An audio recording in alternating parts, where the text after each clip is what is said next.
Hey guys, Ivan here, and in this video we got a couple of really interesting bodybuilding updates. The first thing that we got is something from Regan Grimes, and I made a video about Regan yesterday, and I was talking about where he can place at a Mr. Olympia, but today we got something more interesting. So apparently you guys know Regan was coached by Stephan Kienzl up until now, up until California Pro. However, something happened in the meantime.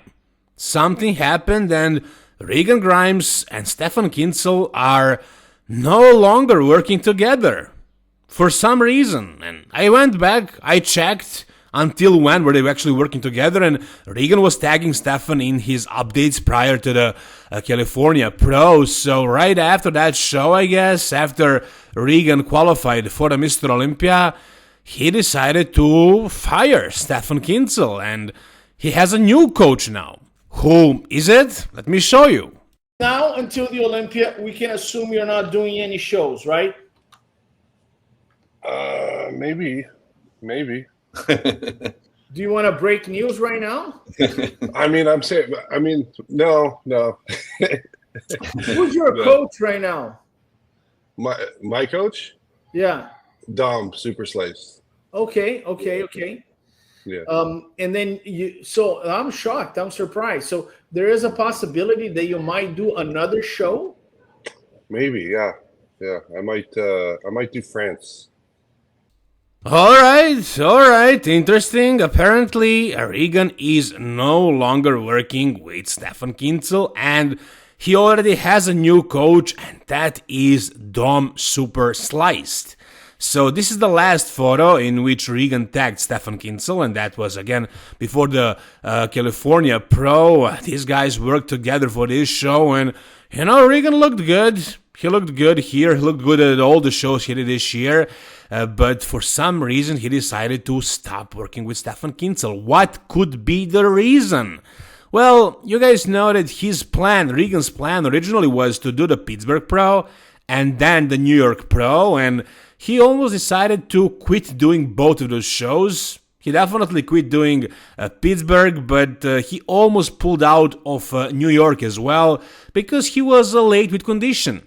And he decided to still do it, and somehow they managed to get him in condition, and he was talking about how he was going super crazy with cardio, with low food that last week or two, and also, you might remember I was talking about this as well. Regan was kind of confused about the peak week protocol for the New York because everybody told him that he looked amazing the moment he stepped on the stage, but later he started fading, and he talked about Stephan's peak week protocol. Basically, he was carving him up with a whole bunch of carbs for like 4 days, but with very, very little salt, almost no salt the last day, and the carbs just didn't stick. So he was he looked good before he stepped on the stage, and he lost the fullness as he started posing. So he wasn't happy with the peak week for that show. Yeah, he managed to pull a win to qualify for the Mr. Olympia, and he still looked decent, but I don't think he was happy with the approach. Like, first of all, he was late, he almost pulled out of the show, and then the peak week wasn't perfect. So yeah, there were definitely complaints on Regan's side about Stephan's coaching, and even though his season was so far pretty successful, he still decided to stop working with Stephan. What do I think about that? Well, yeah, we all know Stephan has way too many clients, and it's definitely questionable whether he can actually devote enough attention to all of them, right? And other than that, also, looking at the guys that he is prepping, like Wesley Wissers, like Regan this year, like Blessing of Audible, and some others, it seems like Stephan has not really been nailing it this year perfectly. Also Martin, he nailed it for the Mr. Olympia, but it was problematic for the Prague Pro and also this year for the Pittsburgh, and it's like he's not really that perfect of a coach, really, and some of these guys are starting to realize that, like Regan, who just switched to Dom Super Sliced. Now, who is Dom Super Sliced? Well, I'm sure most of you guys remember who he is, know who he is. He worked with Nick Walker that 1 year when Nick stopped working with Matt Jansen. They did an off-season together prior to the 2022 Mr. Olympia, but Matt Jansen took over the prep for the final couple of months before the Mr. Olympia, and that was arguably Nick's best look on that Mr. Olympia stage. And I know Dom was really focused on lowering the size of Nick's midsection through optimizing Nick's digestion, gut health, stuff like that. And also Nick put on a ton of muscle that year. And I also felt like Dom was never really given the props he deserved for helping Nick that year. I think that was arguably Nick's best 2022 Mr. Olympia, and Dom was prepping him the entire off-season. Matt just took over the prep in the last moment, then he took all the credit. So I thought at that time, and after that I spoke about this often, I thought Dom was a great coach, and apparently Regan saw something in him as well. On the other hand, Mofuda also is no longer working with Stephan Kienzl. He switched to Patrick Tour, so yeah, it seems like Stephan's roster is getting smaller. There was a lot of hype around this guy's name when he burst into the scene, but as the time goes on, less and less guys are choosing to work with him. I mean, even if he's a great coach, he can't prep like half of the Olympia lineup. He can't really devote that time to everybody. I'm sure he has a lot of amateur clients, so I think this could be a good thing for Stephan's coaching career, losing some of these guys actually. But we'll see how will this reflect on Regan Grimes and his results in the future. Apparently he wants to do more shows this year. He wants to do the France Pro before the Mr. Olympia, the way Samson did it last year. So that's also exciting news. We'll see what Regan will be able to do with Dom now for the France Pro and then for the Mr. Olympia. You guys tell me down below, what do you think about this whole situation? Alright, the next thing we got is a little physique update from our Arnold Classic champion, Derek Lunsford, and potentially our next Mr. Olympia, also a former Mr. Olympia, but we'll see about this year. He is definitely in the mix. He could very well win the Mr. Olympia. That's definitely a big possibility. Really depends mostly on what Samson Dauda brings.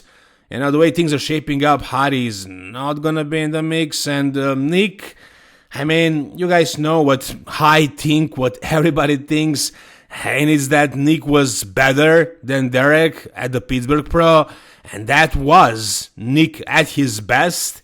But if Nick wasn't able to beat him there, when Derek was not exactly 100% on, he was definitely at least 10% worse than he was, for example, at the Arnold Classic. And Nick was at his all-time best. If Nick wasn't able to beat him at Pittsburgh, will he be able to beat him at the Mr. Olympia? I mean, I don't know. I mean, it's not looking good for Nick, but you never know. Maybe Derek is not going to be as good as he was even at Pittsburgh, and Nick might improve even more. So, you never know. I mean, I think those three guys are the top three that are going to be fighting for the title, Derek, Samson, and Nick. But yeah, Derek can win for sure, and this is what he looks like at 16 weeks out of the Mr. Olympia. The size is definitely there. He looks big, he looks full for sure. Like the shoulders are massive, the arms are as well. Like he looks big and round. The legs, however, I mean, they look good, but you can see that these legs are not the biggest legs in the world right now. Like, they are definitely not super massive. The thing is, Derek's legs usually do look really big in the off-season, but right here, right now, they don't really look that dominant, right? Like, there were photos, there were updates in which his legs looked like they were enormous. Here, not so much. And also the angle of this photo is taken like from the above, so it's also going to make his upper body look bigger than the legs. And that's also the thing with Derek, like his upper body is so massive. Like the guy is super wide to the shoulders, really round to the delts and arms and everything, and like to the back, like back to chest thickness. Everything upper body is just so big, so massive. and also like his legs are a bit short, so in order for him to actually have balanced legs, those legs need to be supersized. They really need to be huge.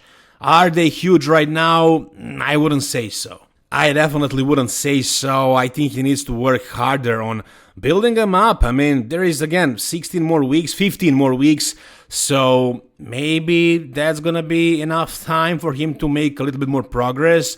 I mean, he definitely did upgrade those legs between the Mr. Olympia and the Arnold Classic. So whatever he did at that time, he can do again. Just really focus on improving the legs, making them as big and as full as possible. And also, it's largely about the peak week protocol. Like he needs to work. He needs to be focused on fullness. And also, like his approach in prep, he can't do too much cardio. He needs to be really careful about maintaining the leg size, the leg fullness, and then if he peaks right, if his fullness is spot on and he's just dry enough, he's gonna nail that look like he did for the Arnold Classic. And his coach is Chris Aceto, so Chris Aceto is definitely one of the best coaches. Like, you can talk about all the other guys, all the popular new guys, but Aceto is a proven formula. Like he always, I mean, he most of the time nails it with the guys, and he has been doing that for years and years. So I think these guys are going to probably figure it out. I mean, if he's lucky enough and everything goes well for him, do I have him winning the Mr. Olympia? I would say no. I would rather bet on Samson or Nick, but we'll see. Anything is possible. I think that top 3, anybody can win. You guys tell me down below, what do you think? Alright, then lastly, we gotta talk about the upcoming show this weekend, and that's Italy Pro, and I think it is very, very possible that Rubiel Mosquera is going to finally win a pro show and qualify for the Mr. Olympia. It really looks like that because this is the lineup right here. If you check it, you won't see any really big names. The only guy that can potentially be a threat to Rubiel Mosquera is Andrea Presti, who also competed this weekend in China. I guess he hoped for an easy qualification, however, it didn't happen. Some people are saying that he lost due to politics because the other guy was Chinese, but I don't think that was the case. I think the other guy was just actually a little bit better. You know, upper body, you could say that Andrea was better, but it was not Andrea's best condition, and also his legs are always a weak point for him, and the other guy had super massive legs. But it was close anyways. However, Andrea didn't win, and he's going to try to win Italy Pro, and he is from Italy. There are probably going to be a lot of Italian judges, so he's going to have an advantage in that regard, but can he? The thing is, like, he needs to be super close to Neckzilla in order for him to win. If it's not close, even though the judges are Italian, they're not gonna give it to him just because he's their guy, you know. It needs to be super close. But is it gonna be close? The way I see it, like based on Andrea's this last weekend edition, I don't think it's gonna be close. I feel like Neckzilla probably has this one. Not only because he looks better, I mean, he does look better if you ask me, you know, I mean, he's not perfect, he's not the most conditioned or the most detailed or the most aesthetic guy, but he is a mass monster, and he took that 5th at Dubai Pro, which was a great result, and he compared decently well to the other top guys. This show against Andrea Presti, I can definitely see him winning it. And also, like I said, it's not only because he looks good, but it's also because I'm sure they want to see this guy on the Mr. Olympia stage. You know, even though the Italian judges are probably going to want to have their boy win, still, I mean, the IBB probably wants Neckzilla to be on the Mr. Olympia stage. It's going to make the Mr. Olympia more exciting. But if Neckzilla doesn't deserve it, if it's not close, if he's in horrible shape, for example, then he's not going to win. But is Neckzilla going to be in great shape? We'll see. I have no idea. He's definitely doing this show. He tagged himself in Milano, in Italy. He's there. He's doing it. And the way I see it, he's going to win this show and go to the Mr. Olympia. But if you guys see it otherwise, you can tell me down below. If you guys enjoyed this video, give it a thumbs up. For more content about bodybuilding like this, guys, subscribe to the channel. Thank you so much for watching. See you soon. All the best, and bye-bye.